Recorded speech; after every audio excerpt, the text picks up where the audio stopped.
Today I'm honored to introduce Sumeet Saigal. Sumeet has had an amazing journey in the world of food, blending her Indian roots with her global influences to create something truly unique. She's a top 8 finalist from MasterChef Australia 2024 and was crowned the winner of the World Food Championships in Australia. Her sauce, Sumeet's Italian simmer sauce, became a huge hit, earning her the title of the Sauce Boss. Her sauce is on shelves across cold stores nationwide in Australia. She's worked alongside some of the biggest names in foods like Curtis Stone and Jamie Oliver. She's competed on global stages like the World Food Championships in Indianapolis, where she secured the top 4 finish. Sumeet's cooking isn't just about delicious flavors, it's about telling stories, celebrating culture, and creating connections through food. Today we'll chat about her journey, the challenges she's faced, and leadership insights, along with what's next for her. So Sumeet, your culinary journey has been extraordinary from MasterChef Australia to the World Food Championships. What sparked your passion for cooking and how did you decide to pursue it professionally? So I've always been passionate about cooking from a very, very young age. So I think what sparked it for me essentially was, just as Punjabis, as Indians, so much of our conversations revolve around the dining tables. So I feel like it was one of those things that brought the family together. So it was always one of those things that I thought, this is such an incredible way to connect people because you bond over nutritious food, tasty food, a variety of it, and you discuss your day and your lives and share yourselves. So I think that was what sort of put me in touch with the binding nature of food, and that's what really sparked my interest in it. So it's how food can bring people together. Definitely brings us all around the dining table and talking. So competing on MasterChef Australia is a dream for so many. What was it like showcasing your culinary skills in such a prestigious platform? It was really a pinch me moment, like a real dream come true. I feel it is definitely one of those pinnacle type of shows, especially because I've always watched it and been a fan of it all through. And then to have the opportunity to be there, but also to represent not just women, but women of our heritage, and to be able to showcase, what we're about and how important food is, but also broaden the horizon of Indian food to the world, because sometimes it gets boxed up, and such an incredible platform to be able to showcase that. So it's more than just about food, it's about representation. Absolutely. So winning the cold sauce challenge and earning the title the Sauce Boss is incredible. Can you share the story behind this winning sauce and the impact it had on your career?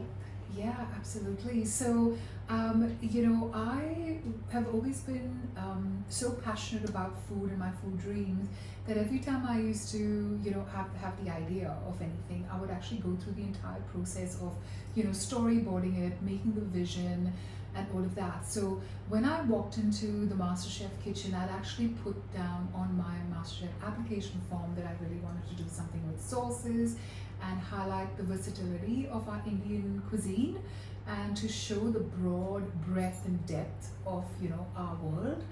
And it was really something I was very passionate about. So yes, having a sauce challenge in my season was absolutely incredible and a dream come true moment.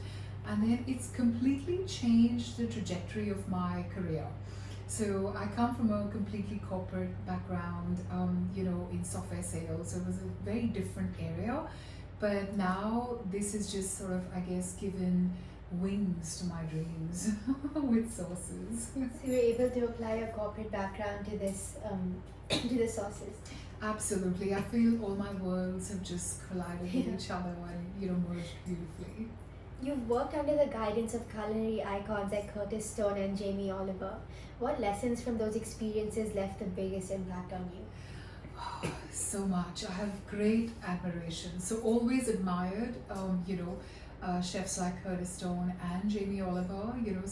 Grown up watching his shows, and when he first came on as a naked chef, But just watching them in real life, interacting with them and learning from them, being guided by them, teaches you some very, very important lessons about humility. They've achieved so many things in their lives, but they keep themselves so humble and grounded. Um, Both of them were incredible mentors and also always willing to learn. They've achieved so much in their lives, but, so open to learning, so open to sharing their knowledge. I think that was the biggest learning for me. Learning is a journey, we don't stop. That's it, exactly. So your performance at the World Food Championship was phenomenal, securing a top 4 spot. How did you prepare for such a competitive event, and what did you take away from the experience? Yeah, the World Food Championships was actually an incredible event for me. A very personally a big learning for myself. So MasterChef was incredible. I went in there with stars in my eyes and the whole magic of the show and everything, and I loved every moment of it. After I finished the show, when the World Food Championships came up, sometimes what happens is that we doubt ourselves. We think, oh, maybe I was just lucky to get on it. Maybe I was just lucky to get this far. But when I got through the whole, all the rounds with World Food Championships to go through to the US and compete and represent Australia, it was a very big moment because I felt it was almost like, because we can be most self-deprecating for our own selves, but to have that moment was almost reassuring to say, no, Sumeet, don't doubt yourself, you can do this. So it was very, reinforced my faith in my own self. But also, the chance to represent again, right? It's such a big thing. And what was the second bit of your question? The takeaway from it? Yeah, I think the takeaway essentially was that just believe in yourself. And the way I prepared for it essentially is, we can prepare only so much. I think after a certain point, you have to just go with the flow and trust yourself. So you've got to believe in yourself and know that I've done all the practical preparation that I can possibly do, and now the only thing that needs to match up is my mindset to say that I can achieve it, and I believe that I can. That's really powerful. So your cooking blends Indian heritage with the global influences. How do you decide which elements to combine, and what's your process for creating fusion dishes?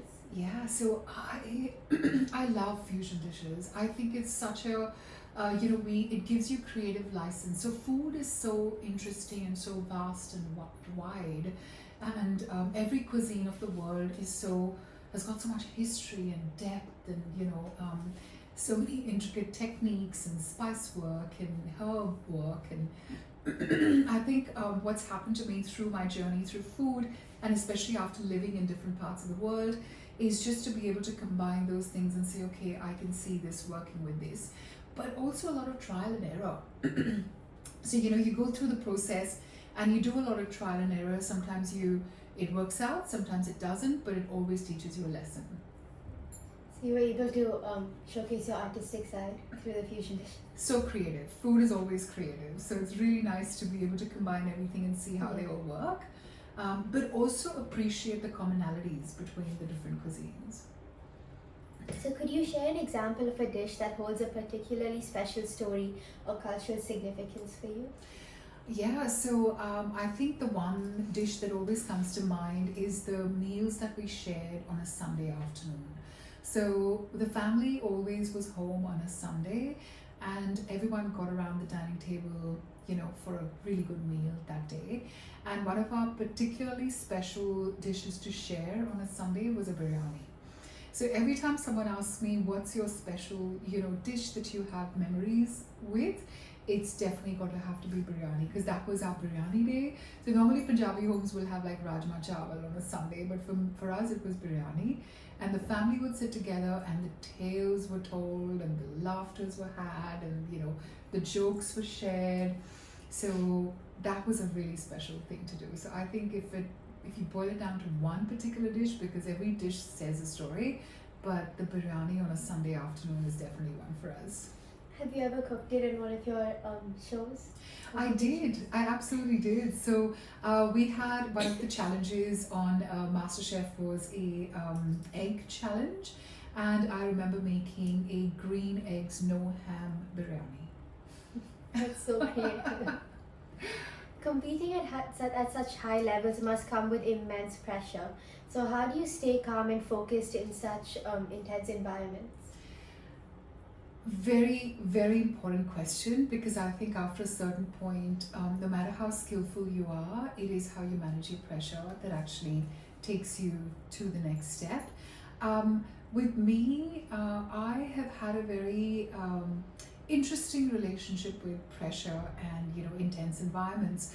And I feel the way I operate at that point when I'm under a high pressure environment is that I actually hone in and zero in on the task that needs to be done. So I actually very, very systematically and very, very deliberately put away the pressure in a box, and almost a self-talk to say, I'll deal with the pressure, but just after I finish the task at hand. So I sort of almost box it away in my mind and say to myself that yes, I'm feeling the pressure, but I'm going to park it for now, and I'm just going to focus on the task that needs to get done, and then I'll deal with that pressure and the emotions that come along with it.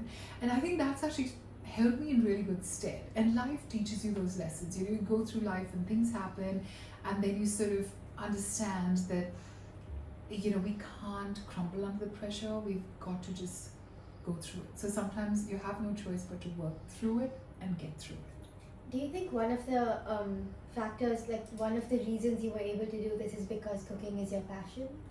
Do you think it would be different if you were, say, doing something else that wasn't your passion? Yeah, I think that definitely makes a difference, absolutely, because when you're doing something that you're passionate about, there is that extra, I guess, effort that you put into it, and it comes with more of an alignment to the goal because you're more focused on doing it. But I feel like pressure happens sometimes even outside of your passion, but pressure is pressure and you still have to deal with it at some point. But I feel like passion or no passion, with the pressure, you've got to find a coping mechanism, and that's mine. So, what has been the most challenging moment in your culinary journey, and how were you able to overcome it? My most challenging journey. So I think challenges come along all the time, every time. I feel like if I have to pick one, it would have to be the first elimination that I was in when I was in MasterChef, because I really felt the high pressure of the weight of my food dreams that I carried into the kitchen, and the pressure I put on myself to perform and really do well.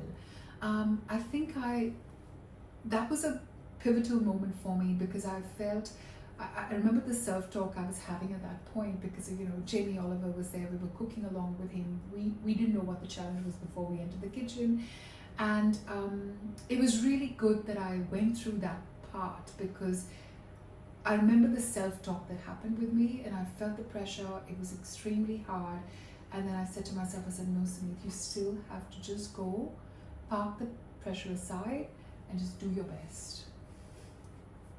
You've mentioned that your cooking is rooted in authenticity and a positive impact. How do you incorporate sustainability into your culinary practice?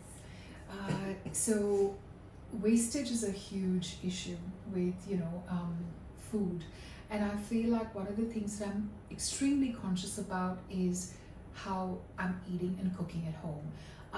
One of my pet peeves is actually throwing away food that's uncooked, like vegetables or fruit or things from the freezer, especially when you're living in countries like I live in Australia. There is so much food wastage that happens. So I think in terms of sustainability, buying as much as you're going to use, cooking as much as we're going to eat, is one of those things that I really strive to do. So as someone who has led in high pressure environments, what do you think are some of the most important qualities of a great leader in the culinary world? Humility is a very big one. Humility is definitely a huge one. Constantly learning and being open to learn, but also to be corrected, when it has to be. So to be able to take, constructive criticism and to make something out of it rather than taking it personally. That's extremely important in any environment as a leader, but also resilience. Not giving up. So you feel and the kitchen is a fantastic environment because it teaches you a lot of failure. Things don't come out right, things burn, you get distracted, something is let to overcook or undercook or things like that. So I feel in the culinary word, yes, resilience, just to say, I'm going to pick myself up and do it again and not give up. The food industry is constantly evolving, and what trends in global cuisine or hospitality excite you the most? Yeah, I think conscious eating is a very big one at the moment. I feel like people are doing the nose to tail type of cooking where there's least amount of wastage. Eating seasonally is extremely important. The days are gone when you wanted mangoes to be available 12 months of the year. But eating what's in season is extremely important, and a trend that a lot of the chefs now are being very conscious about. Also eating in color, and that's something that I've always been passionate about. I remember my twins being very young, and I used to serve them a plate, and they would always say, oh, that's red and green and orange and yellow, and but eating in color is so important. But yeah, sustainability, waste reduction, yeah, it is extremely important. So what's next for you after such an incredible year?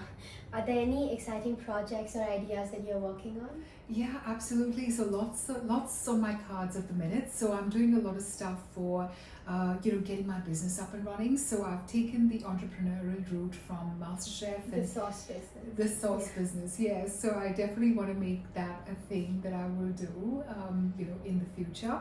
So I'm laying the foundations of that. But there's also things with spice blends. There's also things with masala bases. I'm doing a range of, homeware, kitchenware that I'm sort of developing with manufacturers. So that's been really exciting and a passion project for me as well, because I love pretty things in my kitchen, and I feel like everybody can relate and would want something like that. So I'm hoping. But apart from that, also doing some good, collaborations and working with some interesting people. So yeah, there's a few things, and I've got a head full of ideas of food dreams which I still want to bring out on paper, and I think just one cab off the rank at a time. I can't wait to try your sauces once it comes here.